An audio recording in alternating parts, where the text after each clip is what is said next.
Good evening, everybody. How is everybody doing today? I had the day off today, so I could go ahead and get everything set up, get everything going for this evening's show. As always, I have lots of news to get to tonight, lots of accidents and everything going on. So let's get right to it. Thank you all for joining me this evening. A driver of a semi truck in our first story, an I-85 bomb threat incident in South Carolina has been identified and charged. On Friday morning, officials identified 28-year-old Hamed Jamil Kamiz Al-Hindi of Oak Lawn, Illinois, as a driver involved in a major bomb threat incident on I-85 at mile marker 44 in Greenville County. He was facing the following charges: breach of peace of a high and aggravated nature, conveying false information about a bomb threat, concerning an attempt or alleged attempt being made or to be made to kill, injure, or intimidate any person, or to damage or destroy any building or other real or personal property by means of an explosive, incendiary, or destructive device, operating or permitting an unregistered vehicle.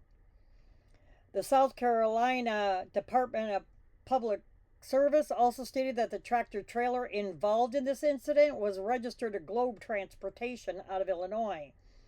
These charges stem from an incident that began around 2:45 on January 2nd, when a South Carolina State Patrol officer initiated a traffic stop on the semi-truck due to a license plate being out on the trailer. Officials say that during the traffic stop, Al-Hindi indicated that there was an explosive device on the commercial vehicle. This led to the police shutting down all 6 lanes of I-85 in both directions for the motoring public. The bomb threat was investigated by Greenville County Sheriff's Office and the FBI, and the vehicle was cleared. All lanes of I-85 then reopened about 7:45 that evening.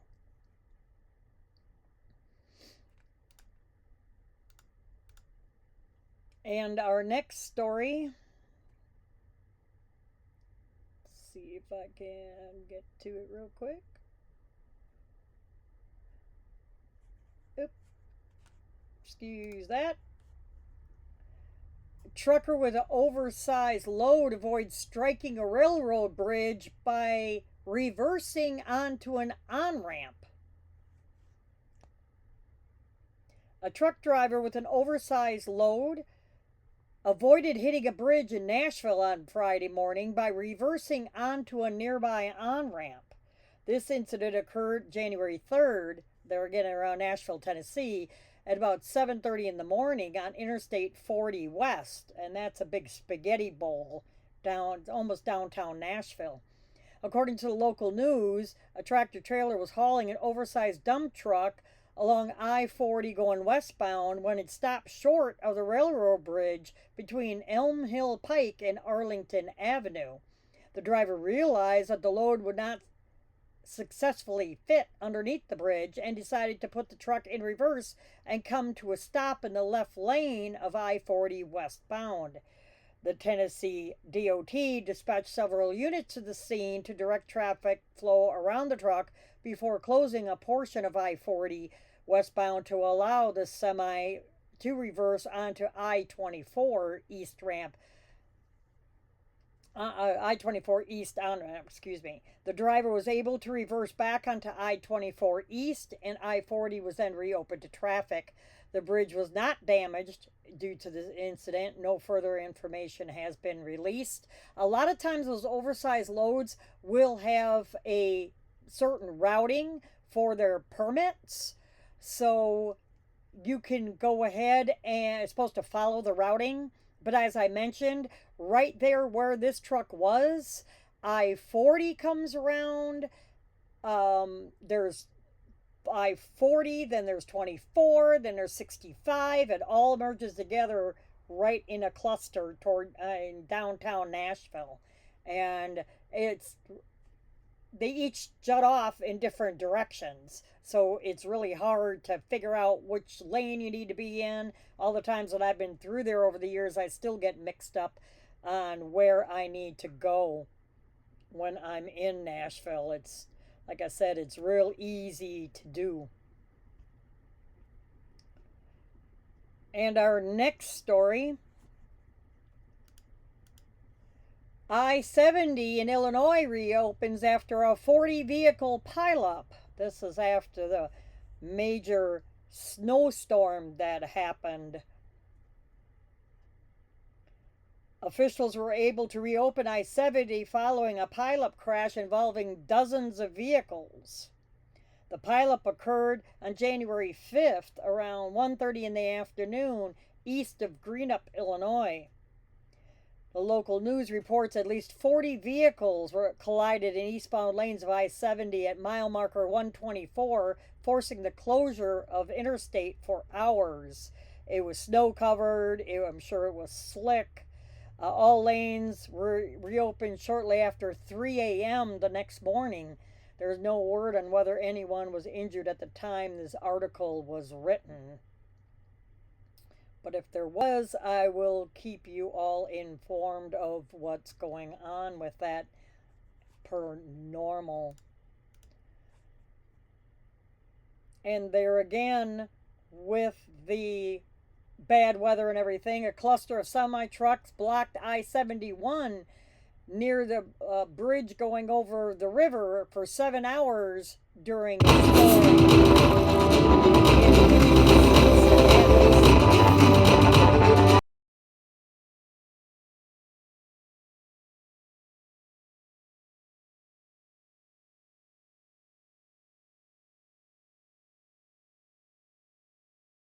So sorry about that. Something decided it wanted to play more than I did. It didn't want me to talk at the time, apparently. What I was saying was that a cluster of semi trucks blocked I-71 near the bridge for 7 hours during winter weather in Cincinnati. See, these live streams, it's never a dull moment. There's always something gonna mess up, screw up, something. So you learn to roll with the punches while you're doing this. It's never gonna be perfect. So as you can see here, that's only two of them. And Interstate 71 was blocked by a group of semi trucks stuck in the snow for nearly 7 hours on the Brent Spence Bridge on January 5th on Sunday about 3:30 in the afternoon in downtown Cincinnati, Ohio. According to the local news, multiple semi trucks got stuck in the snow at the ice on the bridge on-ramp, causing backups along Interstate 71 south to Gilbert Avenue exit. The Ohio Department of Transportation urged drivers to find an alternate route while it attempted to get plow and tow crews to the area, tow trucks. Crews arrived at the scene just after 8:30 in the evening, allowing the roadway to partially open. And there is a better picture. This picture is shared on behalf of local channel news in Cincinnati. And there's all the trucks that you could see from the curve at the lower right of your screen, all the way past the mid to almost top part of your screen was nothing but trucks due to the inclement weather that was rolling through. We even had snow in North Mississippi. Got about 4, 5, 6 inches. It still hasn't melted. Getting down to in the 20s.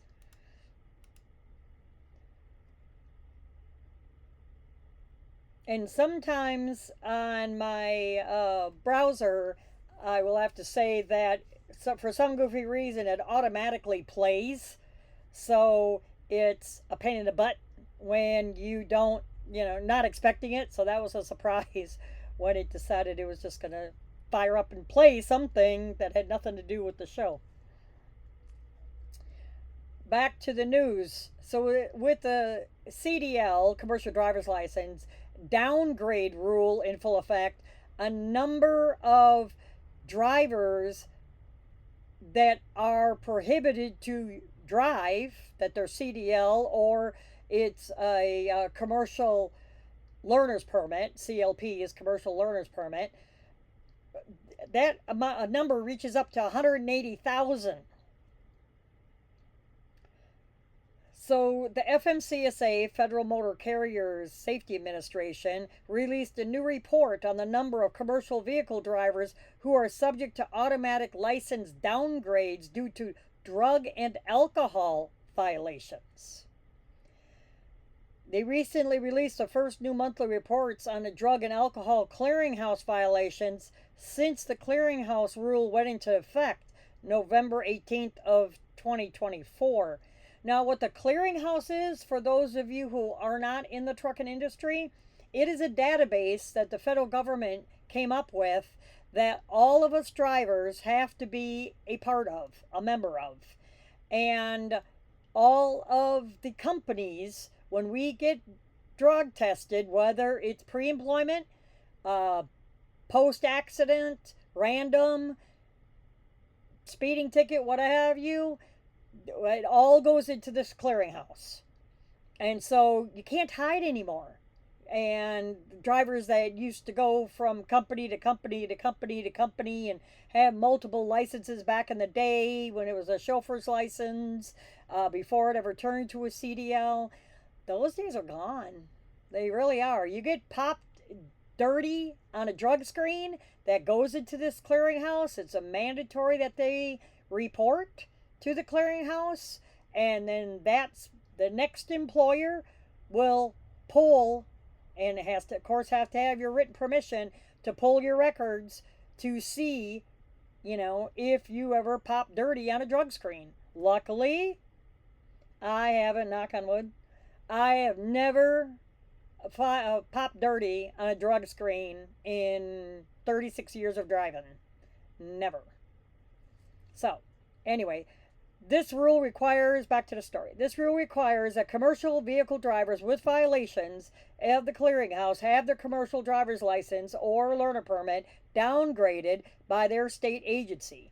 Drivers with a CDL or CLP downgrade may not operate a semi until they complete the return to duty process. The new report provides a snapshot of the holders with a recorded violation in the clearinghouse as of December 1st, 2024. So this is just last year. All drivers with at least one violation, check this out, 276,026 drivers. Out of now there's 4 million truck drivers, I think. That's just a guesstimate. But out of that, with at least one violation, CDL or CLP holders in prohibited status is over 180,000. The process that's not started is 137, like to return to work kind of thing. You have to go through like drug rehab or whatever. 137,000 haven't even started. Substance abuse professional requests sent, 1,823. The substance abuse professional designation confirmed, 5,361. The request declined, 1,118. And initial assessment completed, 9,300. And determined eligible for the RTD testing, 24,558. The latest report shows, as I mentioned, we're listed in prohibited status, and that 137,000 of those drivers had not yet begun this process necessary to restore their driving privileges. They may just hang it up. They may not get their CDL back for some reason. Trucking isn't the easiest in the world. It's not for everybody. A lot of away time from the family. So they may just say, nah, that's okay. I'll go back to just a regular license. The latest report shows a continuing trend of the number of drivers listed at prohibited status slowly but steadily increases every month. The number of prohibited drivers is listed at 180,110 as of November 1st, and at 178,839 the month before. And then, so every month it's going up by at least 1,000 to 2,000 every month. So that's freaking ridiculous. The Clearinghouse 2 rule was issued back in 2021 to tighten requirements with regard to drug and alcohol because there was a lot of drugs going on in the trucking industry back years and years and years ago. There used to be an 8-ball turnaround, which was speed. And you'd have what they call cinnamon toothpicks. It wasn't cinnamon on the toothpicks. And, and you do a 8-ball turnaround. You go from New York to California in 3 days, back to New York. So within a week, you could do a turnaround. And yeah, 2 and 3 logbooks. Those, it was fun, but not fun. There was more than triple digit trucks back in the day.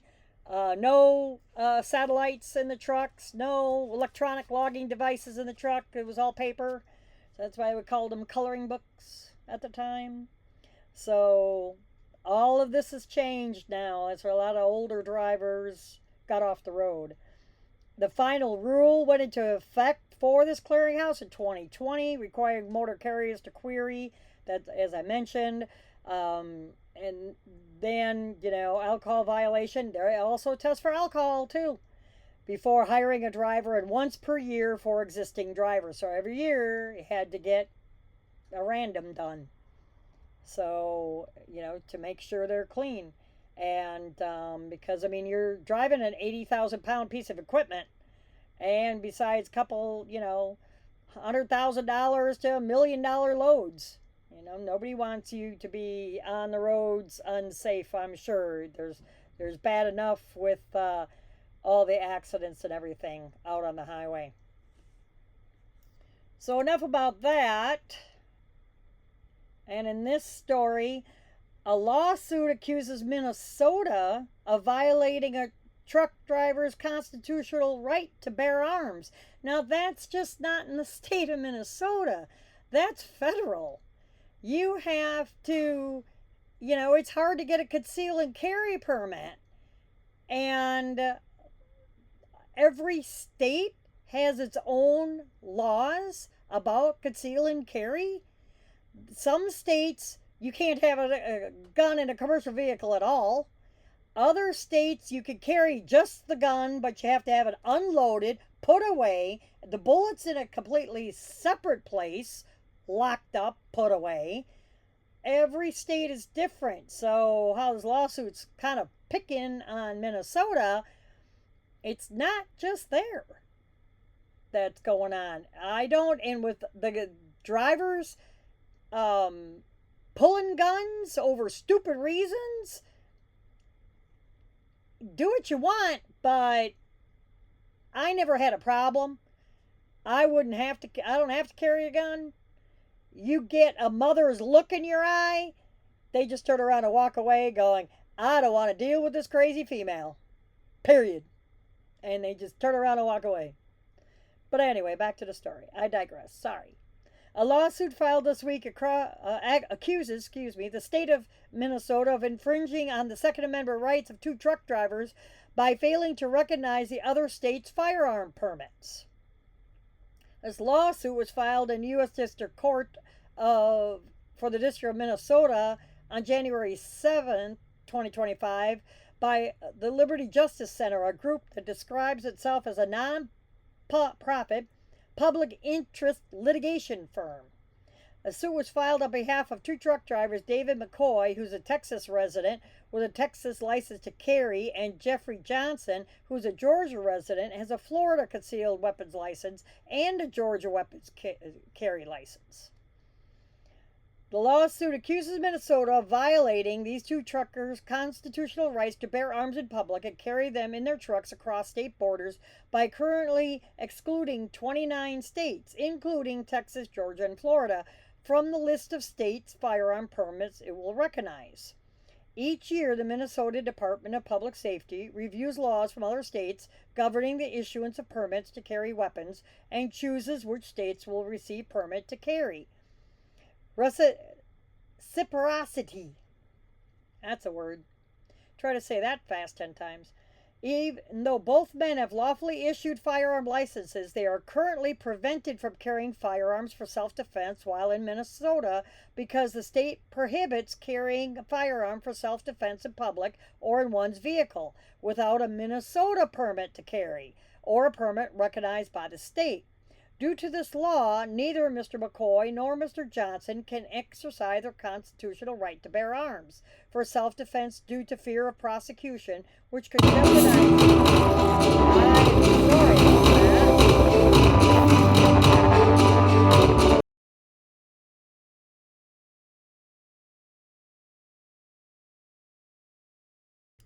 I do not know what's going on with that. I so apologize. I tried to mute it as soon as it hops on. I have no idea what it's doing here.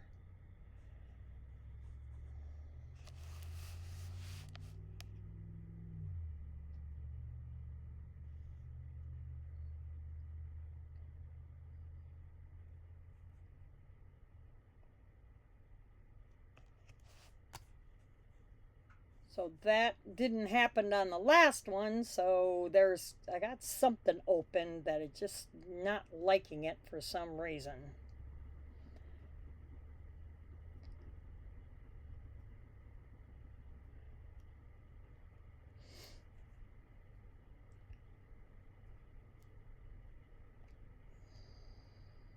So I greatly apologize about that.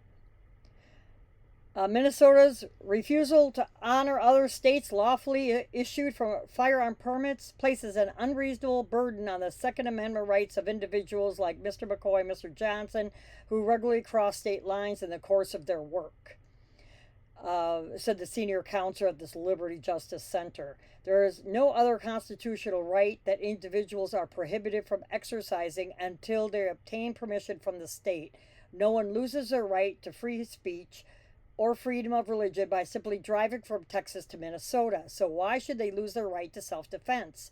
We ask the court to intervene and require the state of Minnesota to honor non-residents' Second Amendment rights.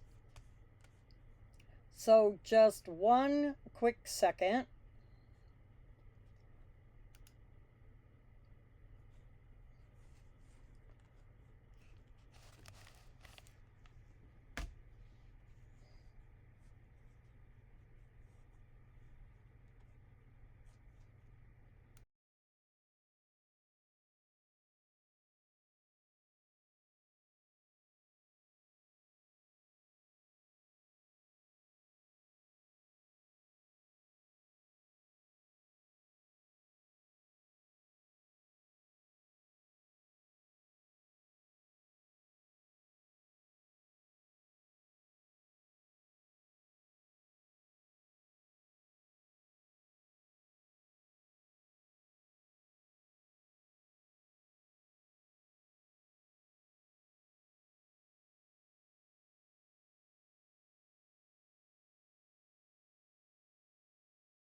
And I'm back. I wanted to check and see what is going on as far as why something is playing in the background, and I couldn't find it, so hopefully I have it shut off now. I think it's some kind of a commercial or something going on, so. An arrest area in New Mexico in this article closes until late 2025 for a $20 million reconstruction project. A lot of the rest areas are getting redone, which is pretty cool, I think. New Mexico Department of Transportation announced a long-term closure of a rest area for reconstruction. On Monday, January 6th, they closed a Rattlesnake Draw rest area to begin construction on $20 million worth of upgrades to the facility. The Rattlesnake Draw rest area is located on I-40 east and westbound near mile marker 207 to 208. Officials say that the rest area will remain closed for almost a year, reopening at the end of this year. They'll demolish the old facility, construct a new 2,800 square foot restroom facilities, rehabilitate picnic shelters, passenger and truck parking, and upgrade the water and the sewer systems. So we'll have brand new going out through New Mexico. My son is stationed out in that direction, so I like to go out and see him along 40. So that'll be cool to see that. And sadly, a man was fatally struck while assisting a semi-truck driver in a snowy gas station parking lot. Police say that a man lost his life on Monday in a pedestrian versus semi-truck strike in Ellsworth, Kansas. This happened January 6th around 1 o'clock in the afternoon at D&S Oil Company, a gas station near I-70 in Ellsworth, Kansas. The outlet reports a 65-year-old Rudolph Martinez was assisting a semi-truck driver navigating through the snowing parking lot when the truck backed over him by accident. Martinez passed away at the scene. You could see that it was snowing really good there. He could have slipped and fell. They don't give. The local news identified Martinez as a fellow truck driver. The semi-truck driver was identified as a 44-year-old Missouri resident, and as the writing of this article, January 7th, that incident was still under investigation. A lot of times, if you're trying to help somebody back into a parking spot and you can't really see, people don't wear high-vis clothing at all. So if you wear dark color clothing, you're not going to be seen. I don't know what he was wearing. I'm not going to speculate. But that happens. I see a lot of people running when I go to work early in the morning, 5:30 in the morning, and they're wearing dark color clothes. I'm like, are you an idiot? It's dark outside. How is anybody supposed to see you? And you got a little headlight on your forehead? How's anybody supposed to see you? So I don't get it. But anyway, that's just me. I want to give a shout out to my bro, Roy. Thank you so much for your continued support of the show and showing up weekly for me. I greatly appreciate the support.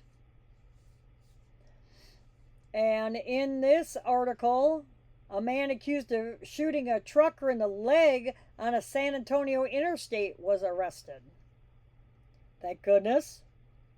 Police charged a man in connection with a suspected road rage shooting and sent a semi-truck driver to the hospital on Monday afternoon.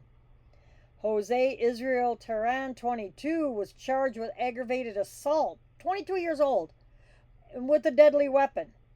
The charge was issued in connection with a shooting and a semi-truck involved collision that occurred around 3:30 in the afternoon in San Antonio, Texas. Police say that a road rage incident occurred on I-35 northbound close to Thousand Oaks Drive exit. They allege that Terran was behind the wheel of a sedan, that he fired at a semi-truck as a part of a road rage incident, striking the 36-year-old semi-truck driver in the leg. So he shot through the door. The sedan and the semi crashed following the shooting, said the local news. The truck driver was then transported to a nearby hospital for treatment of the gunshot wound, and no other injuries were reported at the time. See what I mean about not having guns in the vehicle? It's a prime example of why you don't have, A gun in a vehicle. Now, every once in a while, the Federal Motor Carrier Safety Administration, or the government, you know, agency in the government under the Department of Transportation is what FMCSA stands for you non-truckers. We have electronic logging devices that took place of, in newer model trucks, took place of the paper logs. And it's connected to the black box in the vehicle. So, kind of like the insurance companies are wanting you to plug in that snapshot, into your car's little computer uh, connector underneath the dash, to see what you're doing. That's just another reason for them to spy on you and what you're doing, But what this does for us is how long you're idling. They can tell how long you drive.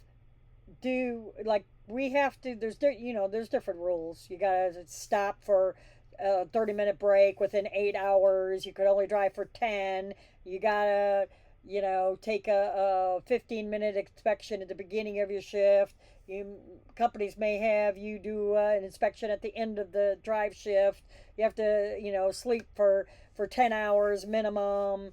Then there's the split log, and I mean, then it gets really complicated. So this little electronic device it's like kind of like punching a time card, and it will sense when the truck is rolling. And if you go so many miles an hour over, or if you go for so many feet, it'll automatically kick you into that you're on duty driving. So what these officers here are doing for the FMCSA, they have a list of all these electronic logging device companies.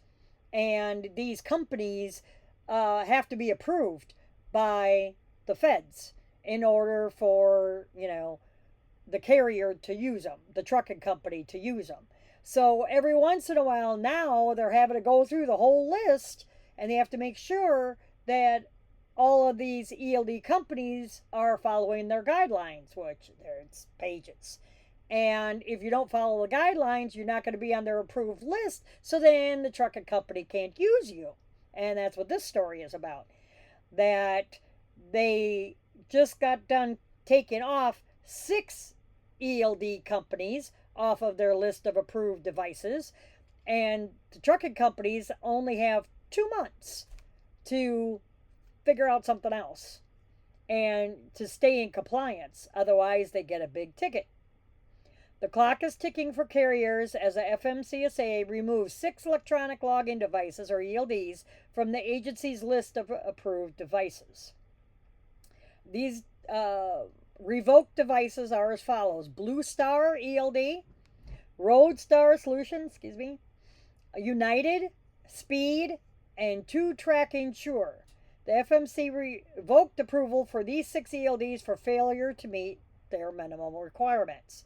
Carriers using a revoked device have 60 days to replace it with an approved device. During that time, carriers should discontinue using the revoked ELDs and revert to paper logs or logging software to record required hours of service data.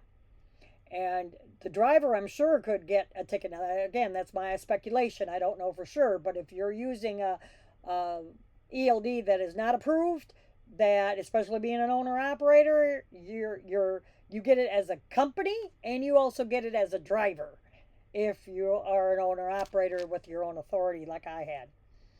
Prior to March 9, 2025, law enforcement officials are asked not to issue citations for no record of duty status or failing to use a registered ELD after March 9th. So they're giving them to March. And after March 9th, they instruct safety officials who encounter a driver using a revoked device on or after to issue a citation for not having a log, and to place the driver out of service, meaning they got to park the truck. And you got to park the truck, then you're kind of screwed. The Fed strongly encouraged motor carriers to take the actions listed above now to avoid compliance issues in the event that these deficiencies are not addressed by these providers, the ELD companies. Last month, they removed another 6. So in total, they removed 12 um, providers: a Columbus, a Master, with different model numbers, and then Mountain ELD and an X ELD. I mean, these ELD providers are just popping up out of it nowhere. You know, there are all kinds of different ones where initially, when this whole mess started, there was only like 3 or 4 or something like that, maybe 5. Now, there's a laundry list of them. So it's nuts. Everybody jumping on the bandwagon to make a buck. And in this story, at least one passed away in a head-on crash involving 2 semi-trucks on a bridge, says Texas sheriff. A major head-on collision involving 2 semi-trucks were reported in Cherokee County, Texas. This happened January 8th on Highway 79 west at the Cherokee-Anderson County line. Local news reports that 2 semis and an SUV were involved in this head-on crash on the Neches River Bridge. I might be butchering that name. One of the vehicles, as you could see here in the photo, did catch fire. This photo is shared from the Insta News of Cherokee County. At least one fatality was reported. According to the Cherokee County Sheriff's Office, Highway 79 was closed and traffic was rerouted. Our thoughts and prayers are with the truck driver that passed away and his family.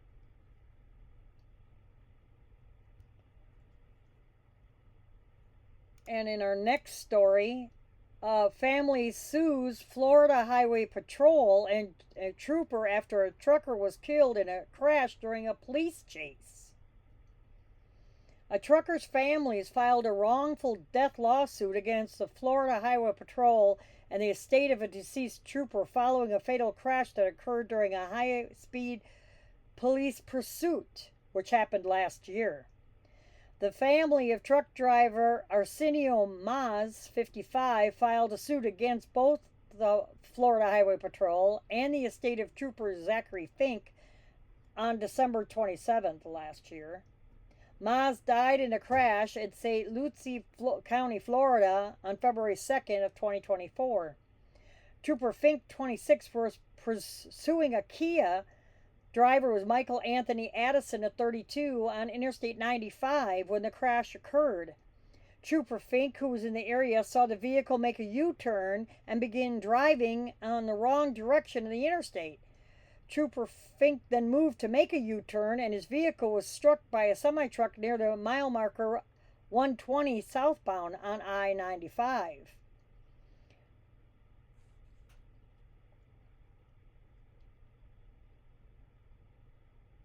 Said the Florida Department of Highway Safety shortly after the crash.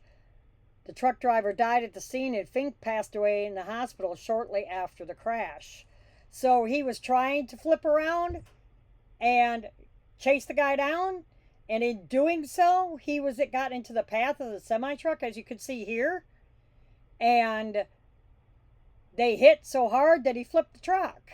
The truck is laying on its side, and the trooper was killed. They were both killed because it landed on the driver's side.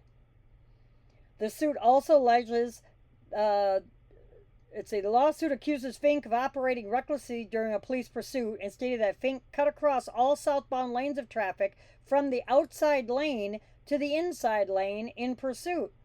Unsurprisingly, defendant Zachary Fink cut off Arsenio Maz's lane of travel and caused a violent collision.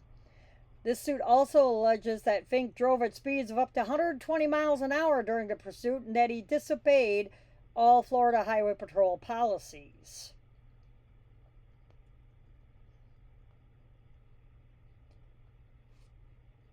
So this is the first that I've heard of this accident.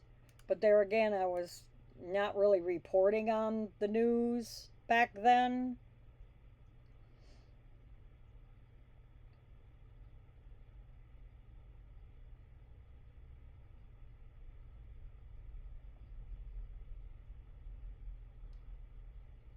And a roadside commercial vehicle CMV inspection uncovers $16.6 million worth of cocaine in Arizona. All them little bricks right there, that's all bricks of cocaine. A tractor trailer driver was arrested after a roadside commercial vehicle inspection discovered hundreds of pounds of cocaine. This happened January 6th in Arizona. Commercial vehicle enforcement troopers stopped a Volvo tractor trailer along I-40 in Holbrook for traffic violation. During the traffic stop and inspection, the trooper noticed multiple indicators of criminal activity, quote unquote. During a search of the truck and a trailer, police discovered 553.8 pounds of cocaine hidden in the truck's load of produce. In other words, they hid it like they had produce in the front, then they'd throw some cocaine in there in stacks and everything, or in between the pallets and stuff, and then we'd put some more produce in there, so they kind of hide it in the trailer. That's what they're saying. Arizona Department of Public Safety estimates the street value of the seized drugs between $16.6 million and $22.1 million. Boy, somebody's going to be pretty ticked off. The driver of the truck, I can't even pronounce his name, he was 31, was arrested and booked in Navajo County Jail on charges including possession and transportation of narcotic drugs for sale. So it's always the truck driver's fault. So it just, he's just a small fry.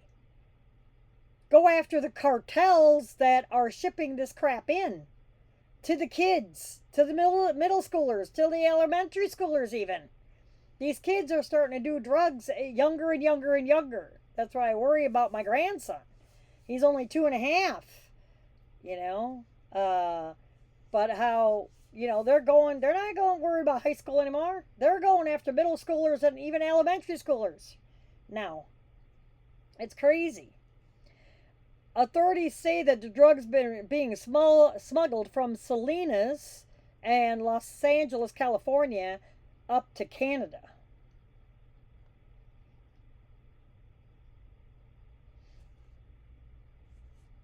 And you've heard about the California wildfires. They've been all over the internet. And, prayers are with the families out there that have lost homes. I know everybody's talking about so many movie stars and this kind of thing losing their homes. Okay, but you got other homes to go to. And it's amazing. Tom Hanks, his home, everybody's burning. He's up on this hill and out in Palisades or wherever he's at. Everybody around him is burning, but his house is pristine as ever. Well, the Santa Ana winds not only stoked the fire, but it's also flipping over semi trucks.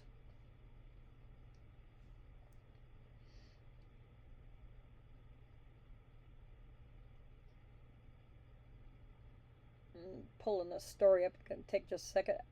A truck driver lost his life after a vehicle was blown over in San Bernardino County, California. This happened January 8th, about 9:30 in the morning, on westbound 210 transition just southbound of I-15 in Fontana, California. San Bernardino County Fire Department responded to the scene and found that a semi-truck had been blown over onto a guardrail, trapping the driver inside.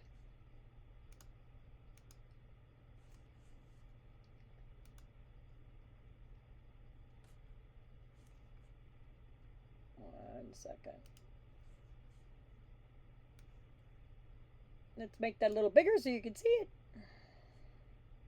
How about that? So that's the fire department trying to get the driver out of the truck. And that jack that you see there is holding it up so the truck doesn't collapse on top of them. Crews performed an extraction and the driver was transported to the hospital in grave condition. He did not survive, according to reports. Santa Ana winds blew over at least a dozen semi trucks in the inland area on Tuesday and Wednesday, which would have been the 7th and 8th of January, according to the local news outlet. Many of the blowovers occurred around the I-15 freeway corridor. So that's very sad to see these drivers get blown over like that.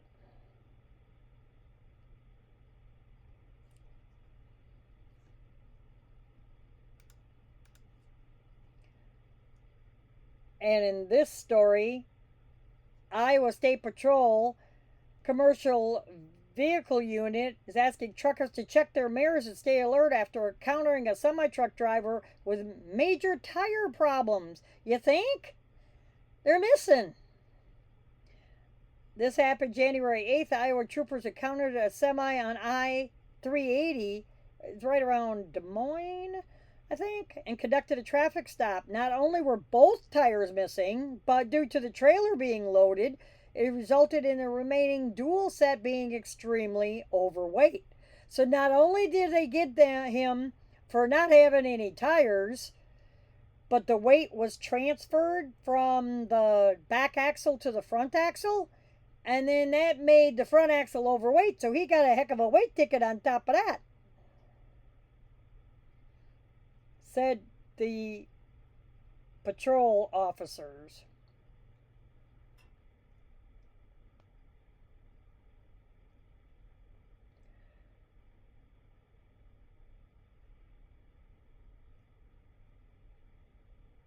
The incident also prompted the Iowa State Patrol to advise truckers to check your mirrors, like I just mentioned, and pay attention to other motorists who may be trying to tell you that something's wrong. In other words, rotate your head, people. Don't just stare like this out and through a tunnel vision. Just look it straight ahead. Don't, have your, headset both ears. You're only supposed to have one ear with a headset. That's why they sell the Blue Parrots. Dual headsets covering both ears are illegal. So you can double check me if you want, but pretty sure that's true because you got to listen to the motor. You got to listen for something the matter. And yeah.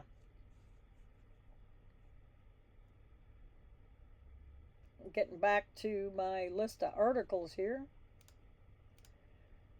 And police pursuit of a semi-truck on I-15 in Utah ends in a driver's arrest and a vehicle fire.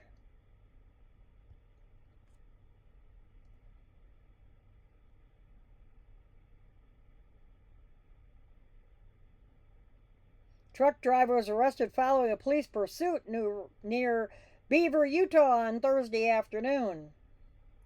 Around 3:30 in the afternoon, this happened on January 9th, in Sevier County Sheriff's Office received a call about a semi-truck driving recklessly on I-70 around the 67-mile marker. A deputy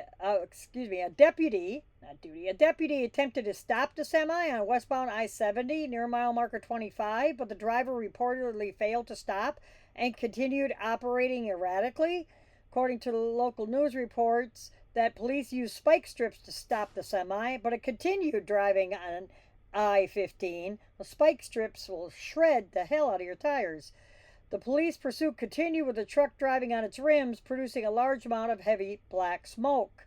The driver eventually brought the truck to a halt 3 miles north of Beaver. Police placed the truck driver under arrest without incident, and no injuries were then reported. And they also had to put the fire out as well. That's the truck burning to the ground.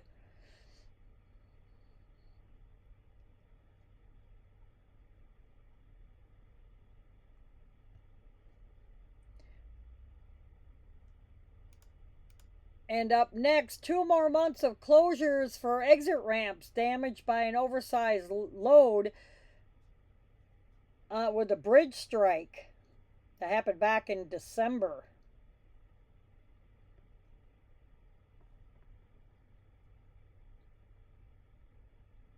Interstate 10 overpass at Interstate 49 in Lafayette, Louisiana, was damaged in early December when it was struck by a semi hauling an oversized load.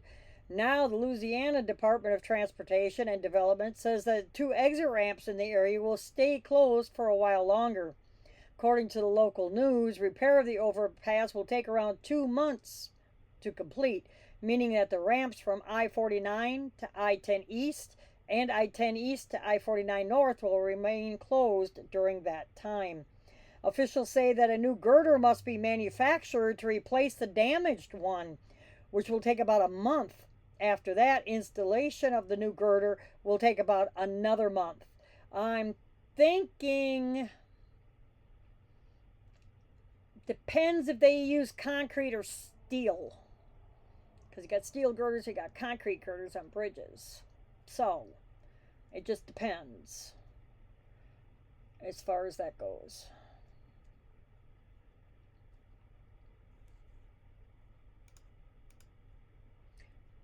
And up next, the U.S. DOT announces random and alcohol testing rates for truck drivers in 2025.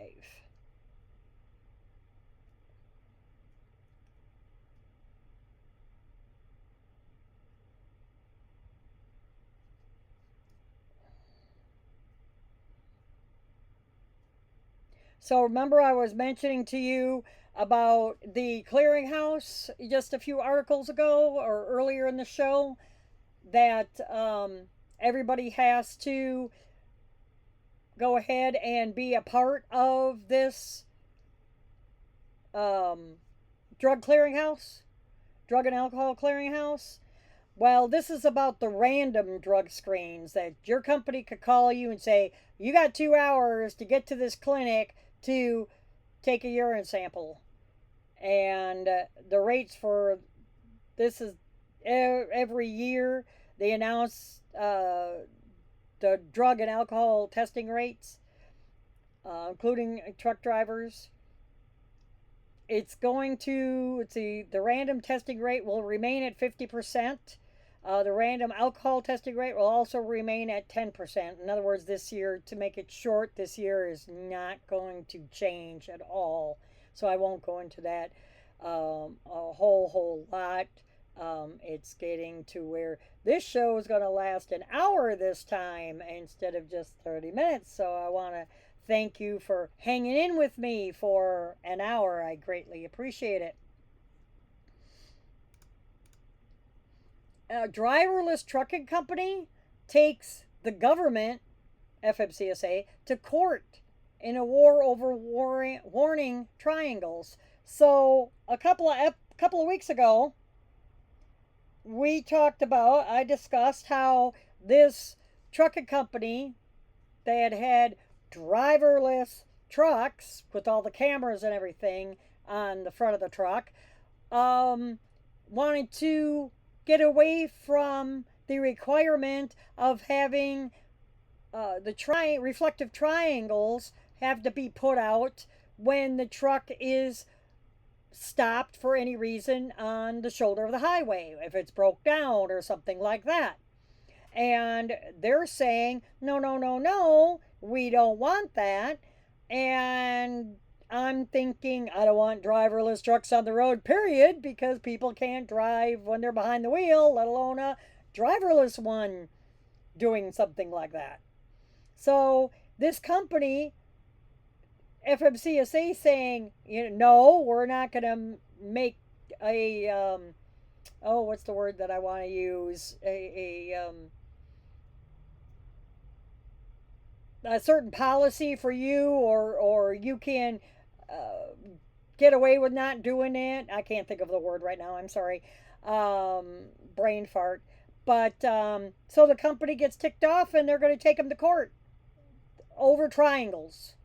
They're going to spend all this money over plastic triangles to have to put out 3 of them on the highway to warn that the truck, there's something the matter with it. It broke down. You know, it's usually when the truck is broke down, whether it's the motor or the trailer or a tire, flat tire or something, you have to put out warning triangles. And this company's going, no, no, no, we don't have to because we're driverless. And all the states are passing laws going, you're not having a driverless truck in our state. So now go figure, they're not talking about that issue. Let's get to the article. An autonomous trucking company has filed suit against the Federal Motor Carrier Safety Administration over the agency's recent decision to deny a rule exempting requests related to the placement of warning devices. And that also goes, they have to have either triangles or flares. On January 10th, driverless truck maker Aura filed suit against the U.S. Department of Transportation Secretary Pete Buttigieg, the FMCSA, and the FMCSA Administrator Vincent G. White in the Court of Appeals of the District of Columbia, D.C. The lawsuit seeks relief from the December 26 ruling issued by the Fed denying a petition from Aura and fellow autonomous trucking company Waymo to use a cab-mounted warning beacons, kind of like on a spotter truck or on a snowplow, that the motoring public is supposed to know what this amber warning beacon is about. Instead of reflective triangles, fuses, or liquid burning flares required to be placed near stopped commercial vehicles by, like I said, the federal law. The companies filed a request for exemption because placing the warning devices was not feasible for autonomous commercial vehicles without a human on board, like I was saying. The FMCSA denied the request for the exemption, arguing that Waymo and Aura did not provide enough details about what kind of beacons they're going to have, and they failed to demonstrate an equivalent level of safety for the commercial vehicles. In the complaint filed, Aura called the ruling arbitrary, capricious, and abuse of discretion and otherwise not in accordance with the law. What? You wanting to use beacons instead of the law, you know.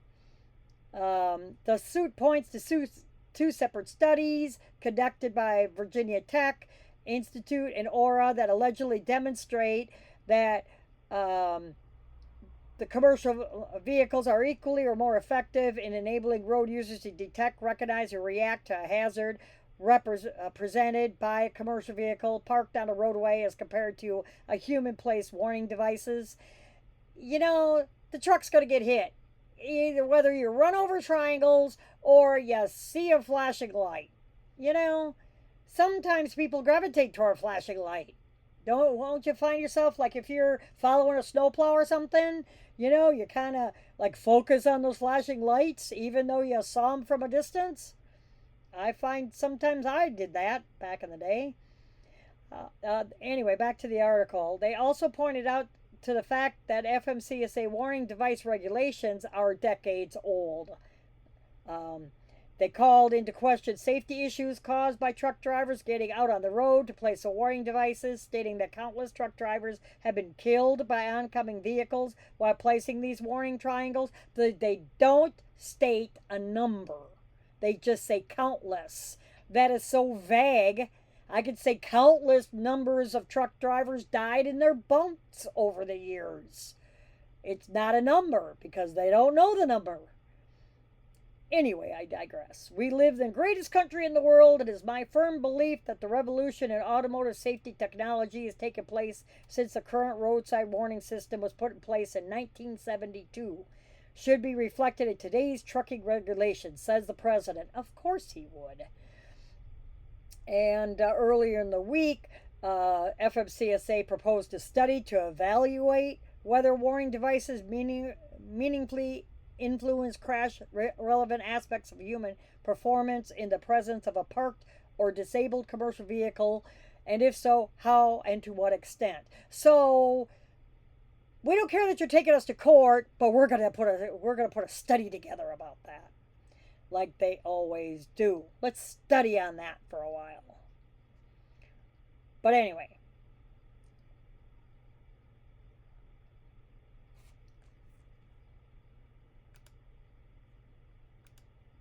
And in this story, One person was injured when a semi truck rolls over with the driver's wife and 4 children inside.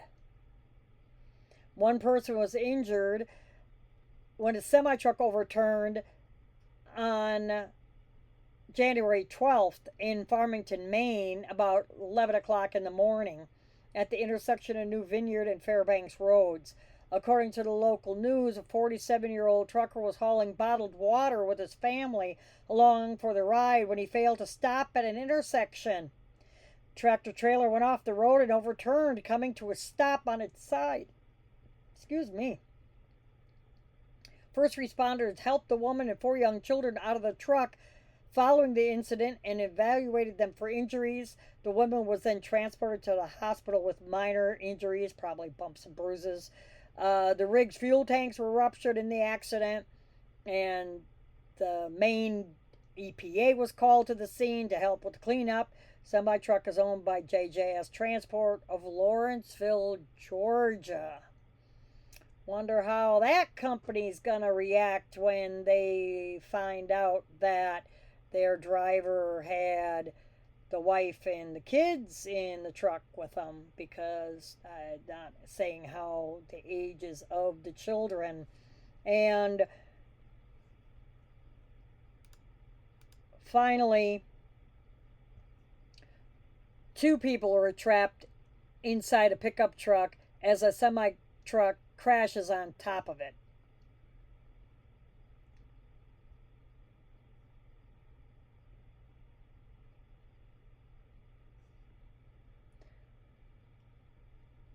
Taking a minute for it to load.